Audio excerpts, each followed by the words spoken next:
अपने आप को कहते हैं हम राष्ट्रवादी हैं। युवाओं को नशों में बर्बाद कर रहे हैं, दूसरी तरफ ढिंढोरा पीट रहे हैं कि हम राष्ट्रवादी हैं। युवाओं को नशों में डुबो करके वो राष्ट्रवादी होता है। तो कहीं ना कहीं ने अपना राष्ट्रवाद का गणित बदलना पड़ेगा। हम समाज बनाना चाहते हैं, राष्ट्र बनाना चाहते हैं, क्योंकि राष्ट्र बनाना है तो समाज बनाना पड़ेगा। और समाज की जो सबसे छोटी जो इकाई है वो है परिवार।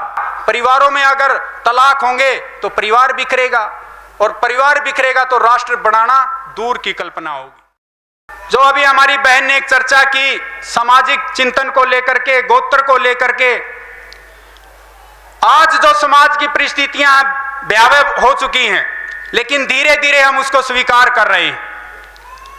कुछ समय के बाद और 10-15 वर्ष के बाद, 20 वर्ष के बाद अपने यहां इस हरियाणा में, अपने इस गांव में क्या होगा?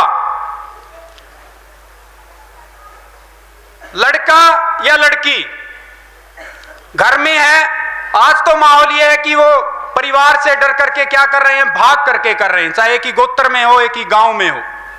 लेकिन 10 और 15 और 20 वर्ष के बाद क्या होगा? घर में ही रहेंगे, लड़की है या लड़का, उसने अपने फ्रेंड को बुला रखा है घर में, एक कमरे के अंदर हैं, शराब पी रहे हैं। और अगर बड़ा भाई, पिता, दादा, परिवार से अगर कोई उसको रोकेगा तो फिर वो घर से ही टोल फ्री नंबर पर पुलिस को फोन करेगी कि ये मेरा भाई, मेरा पिता मेरी स्वतंत्रता में बाधक बना हुआ है, ये मुझे रोक रहा है, मेरी आजादी पर पाबंदी लगा रहा है। पुलिस आएगी,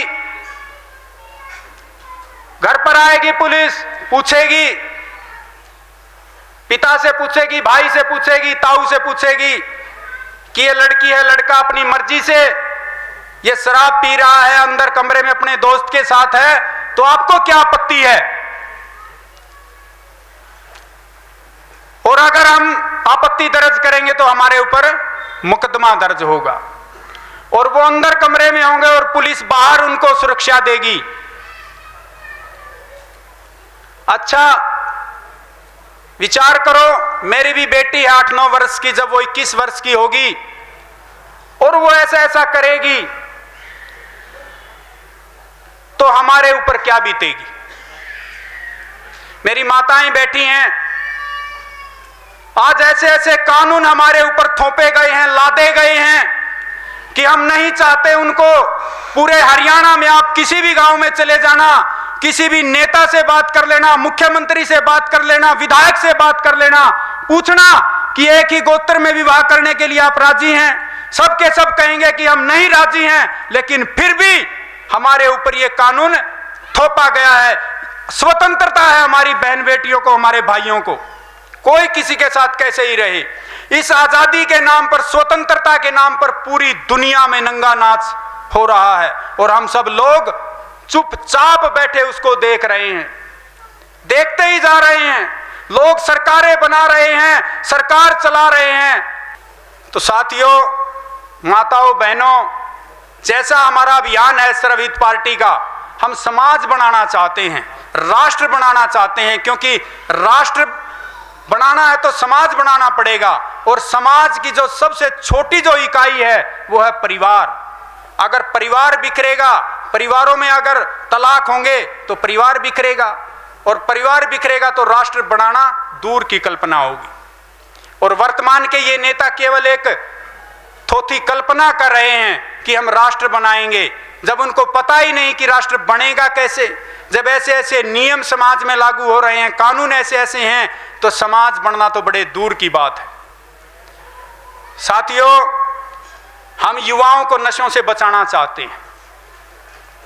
हालात ये आ गए हैं कि आज महिलाएं गुड़गांव, दिल्ली आदि की तरफ जाएंगे तो महिलाएं, हमारी लड़कियां, हमारी बहनें ठेकों के ऊपर लाइन में खड़ी मिलती हैं शराब लेने के लिए। आज घर घर में शायद ही कोई घर बचा है जिसमें ये नशा ना हो।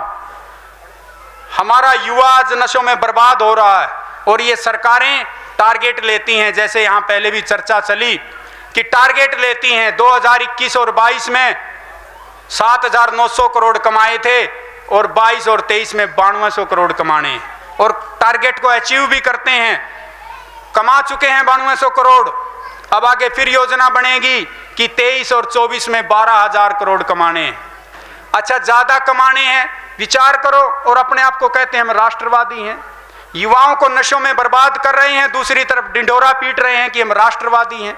युवाओं को नशों में डुबो करके वो राष्ट्रवादी होता है, तो कहीं ना कहीं ने अपना राष्ट्रवाद का गणित बदलना पड़ेगा। और मैं आज आपके बीच में ये कहना चाहता हूं कि अगर सर्वहित पार्टी नहीं बढ़ी, ये बहुत गंभीर बात है युवाओं, क्योंकि हम सब अपने घरों में लगे हुए हैं, अपने बालकों को पालने पोसने में लगे हैं, लेकिन जिन बालकों को पालने और पोसने में लगे हैं, अगर सर्वहित पार्टी नहीं बढ़ी, अगर आप लोगों ने ताकत लगा करके संघर्ष करके इस सर्वहित पार्टी को, इस विचार को नहीं बढ़ाया, तो आने वाले 10 और 15 और 20 वर्ष के अंदर, जैसा भी मैंने थोड़ा सा चिंतन आपके बीच में रखा, ये समाज बिखर जाएगा और हम बेबस और लाचार उस पिता और भाई की तरह उस कमरे के बाहर बैठ करके ये देखेंगे कि इस कमरे से कब वो लड़का निकल करके जाएगा और फिर मैं अपनी बेटी को समझाऊंगा। तो माताओं और बहनों, आपसे मैं निवेदन करता हूं कि आप सजग हो जाइए, और इस आंदोलन में, ये एक आंदोलन है जो इस समाज को और इस राष्ट्र को बचाना चाहता है। तो आप सबने मेरी बात को सुना, आप सबका बहुत बहुत धन्यवाद।